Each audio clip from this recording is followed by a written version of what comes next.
Hello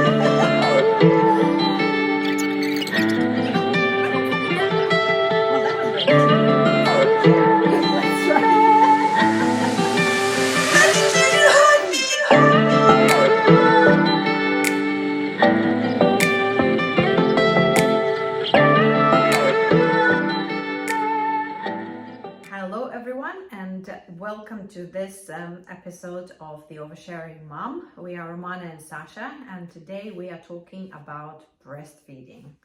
A big topic, an important topic. Everybody has an opinion on breastfeeding, but once again we are here to overshare. Was the epidural leak?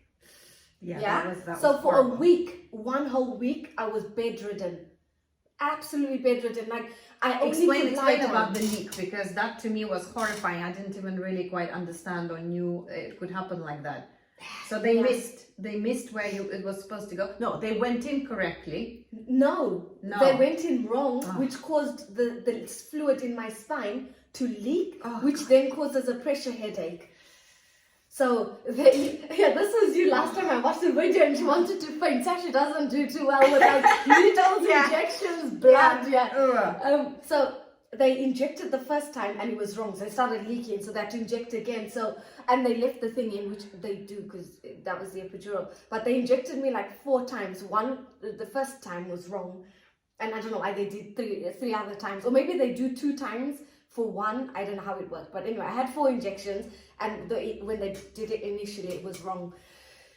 That leak. So when I was in the hospital still, and I was lying in the bed, I kept complaining about a pain up my neck and my shoulders. I felt really stiff, and like moving my neck. Is that after This was after the birth. C-section? Yeah, so this was now when I had Zara and Okay. everything, and I couldn't get up to go to the bed Yeah. and stuff. So I was in there, and because of the did I have a catheter?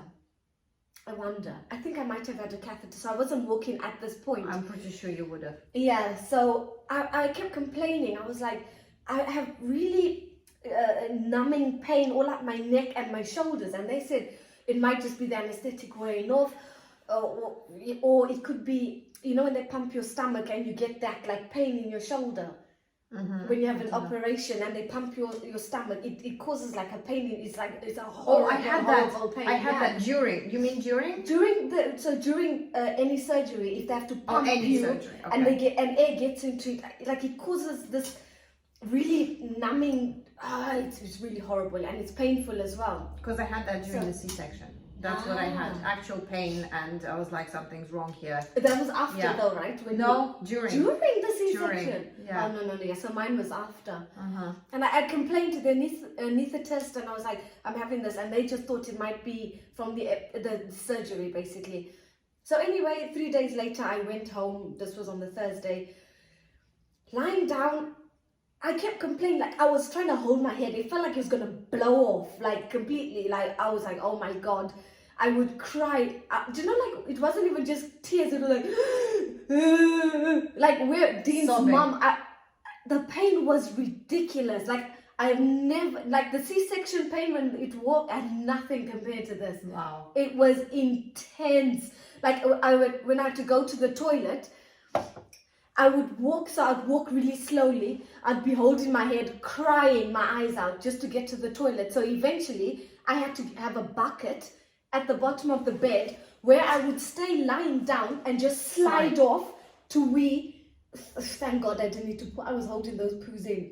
I had to literally slide off, keep my head, I had to try and keep level, because with the leak, like the fluid, if you're lying flat, that was the only way that wasn't painful, basically. Okay. So I had to stay lying, and I felt really guilty because I didn't know how long this was going to go on for, and I couldn't really do a lot for Zara, like everything I did. So I had to feed her while I was lying down, while she was lying down. I couldn't sit up and feed her. Yeah. So it was quite limited in how I could breastfeed her at this point.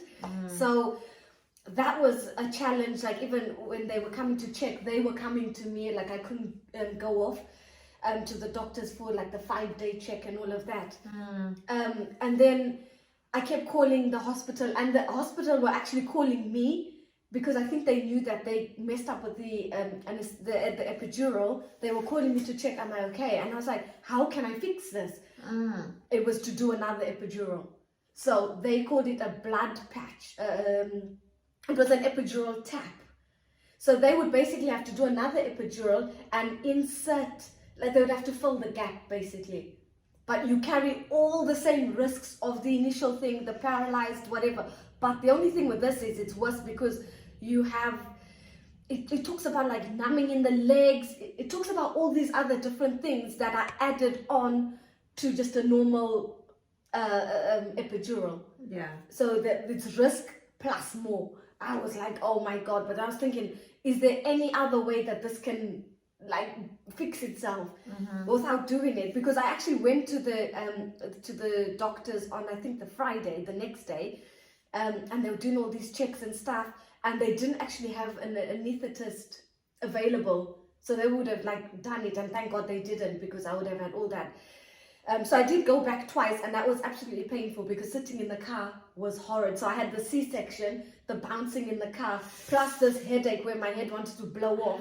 So I did feel really down and guilty about what I was able to do for Zara in that week, because I didn't know how long it was going to go for. And this time, like, all I could do was lie down. So I felt really helpless as a mom at this point.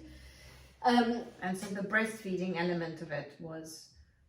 It was quite a challenge. I just had to do it like when the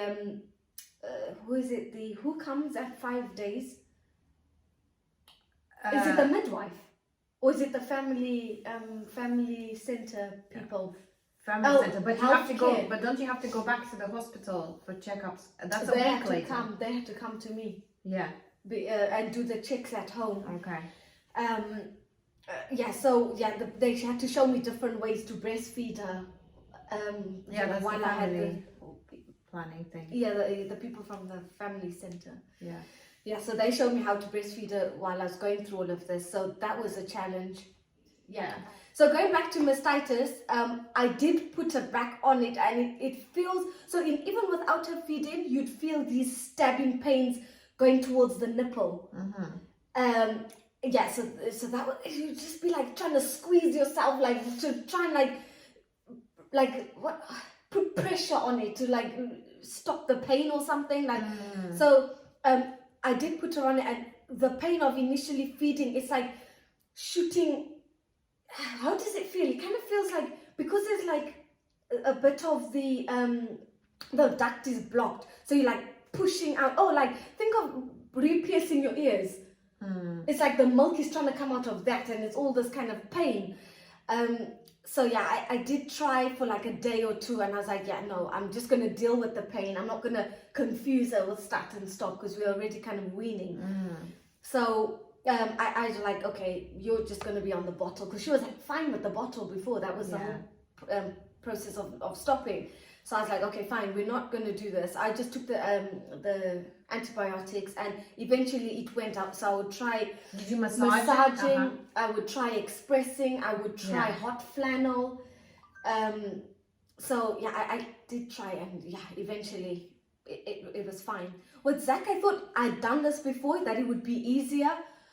But because he was new and he still had to latch, I still did need help. I didn't need as much help as like the other mums that, were first time mums. I kind of had the idea, the gist of, what needed to happen, but it was still that position when they're newborn that didn't feel right. So I did have the midwife come in a few times to like help and latch, because I did think, oh, he's not latching again. So there was a time in the beginning where he wasn't latching. So when the midwife kind of got him on, it was like, don't move, don't even come over and stop and look around. So eventually we got that. So I was actually able to leave the next day. Okay. So we went in on a Sunday, I left on the Monday. So that was fine. I just he had to pass that meconium, the black poo. No idea. So he had to pass have to do the poo, the black poo, and I had to wee, and they had to make me fill a bucket. So we left, and I was like, I can do this. I did this with Zara, let's go home, we'll figure it out. So, breastfeeding Zach, once we got home, he was fine. Once he got that latch, he was completely fine, and he again was a very, very, very hungry baby, and he wasn't still is. Oh my god. Yeah, I mean his portion sizes are just nuts, absolutely nuts. But even just feeding, he wasn't a good sleeper anyway, so I think he overcompensated with feeding because he wasn't getting the sleep.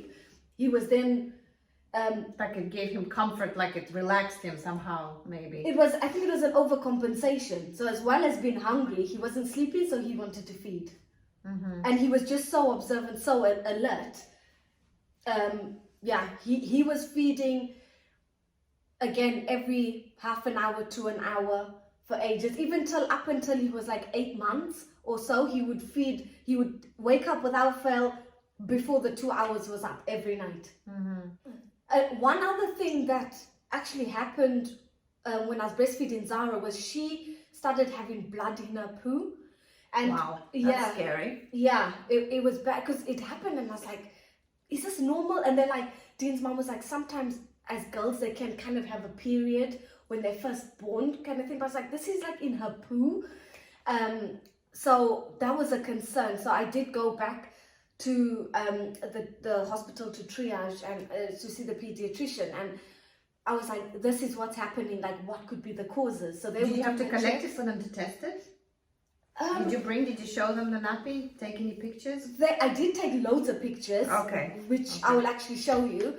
So these were like examples of what her poos would look like. So sometimes it would be quite a bit, sometimes not as much, but it was a lot of poo. It was a lot of blood in her poo. It wasn't normal, it wasn't right. So I was very concerned, and a lot of the time I would say to my husband, let's go to the doctor, and he's like, no, like he was really, it used to really piss me off because I was like, this is her health, like even if it's nothing, or let's just get it checked because this is not normal, this doesn't look normal.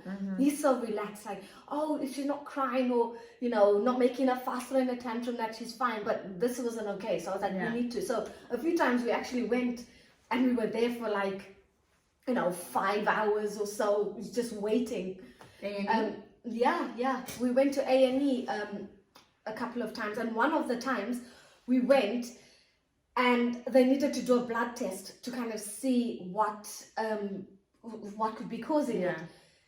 The nurse injected her 8 times because they couldn't find a vein, so they were blindly just injecting. So they were injecting there, they were injecting there, they were injecting even in her foot, the top of her foot. She was blue for like a week or 2 in her arm. So they went in on the side here, they injected her, and then because it wasn't coming out, they were squeezing her arm to get the blood out to collect it into the test tube. They squeezed her arm, collected half of the test tube, and then still didn't use it. Still didn't get the blood test. I was so pissed off at this point. I can hear your heartbeat.